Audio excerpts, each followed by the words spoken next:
नमस्कार, रेसिपी गावाकडच्या चॅनलमध्ये तुमचं स्वागत करते। आज आपण शेंगदाण्याची सोलापूरची चटणी पाहणार आहोत। सोलापूर भागामध्ये शेंगदाण्याची चटणी कशी बनवली जाते ते आज तुम्हाला अगदी सोप्या पद्धतीने दाखवणार आहे। आपण हे सुरुवातीला सोलापुरी शेंगदाणे घ्यायचे, त्यानंतर मंद आचेवरती तव्यामध्ये भाजून घ्यायचे खरपूस असे। त्याच्यानंतर वरची साल काढून घ्यायची। साल काढताना तुम्ही एखाद्या फुलपात्राने किंवा वाटीने त्याची टर्फलवरचे काढू शकता आणि नंतर सुपाने पाकडून घ्यायचे आहेत। निम्मे अर्धे तसेच ठेवले तरी चालतात। आता हे सर्व शेंगदाणे एका पॅन मध्ये घ्यायचे आहेत। त्यानंतर त्या पॅन मध्ये थोडंसं 2 चमचे तेल घालायचं आहे।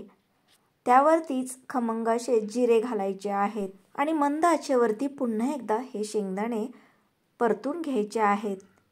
त्याच्यामध्ये लाल तिखट घालायचं आहे। जे तुम्ही तुमच्या घरामध्ये लाल तिखट वापरता ते घातलं तरी चालतं किंवा बेडगी मिरचीची पावडर घालू शकता। त्यानंतर चवीनुसार मीठ घालायचं आहे आणि 8 ते 10 लसूणच्या पाकळ्या घालायच्या आहेत। मंद आचेवरती 3 ते 4 मिनिट हे शेंगदाणे परतून घ्यायचे आहेत।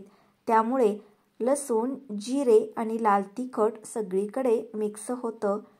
आता गॅस बंद करायचा आहे आणि थोडंसं गरम असतानाच मिक्सरच्या भांड्यामध्ये वाटून घ्यायचं आहे। तर ही शेंगदाण्याची चटणी अगदी बारीक कूट करायचं नाही। मिक्सरच्या भांड्यामध्ये घातल्यानंतर एखादा चमचा तेल यामध्ये तुम्ही पुन्हा एकदा घालू शकता। इथे मात्र एक टिप तुम्ही लक्षात ठेवायची आहे। ज्यावेळी आपण मिक्सरच्या भांड्यातून हे कूट आपण तयार करणार आहे त्यावेळी मिक्सर चालू बंद करायचा आहे। त्यामुळे तुमची चटणी अगदी परफेक्ट सोलापूरची शेंगदाण्याची चटणी तयार होणार आहे। तुम्ही पाहू शकता किती मस्त शेंगदाण्याची चटणी तयार झालेली आहे।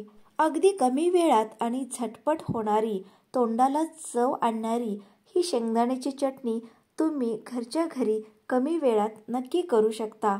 तर फ्रेंड्स, व्हिडिओ आवडला तर लाईक करा, शेअर करा। अशाच छान रेसिपी गावाकडच्या पाहण्यासाठी चॅनेलला सबस्क्राइब करा। पुन्हा भेटूयात अशाच एका नवीन रेसिपी बरोबर। तोपर्यंत बाय बाय।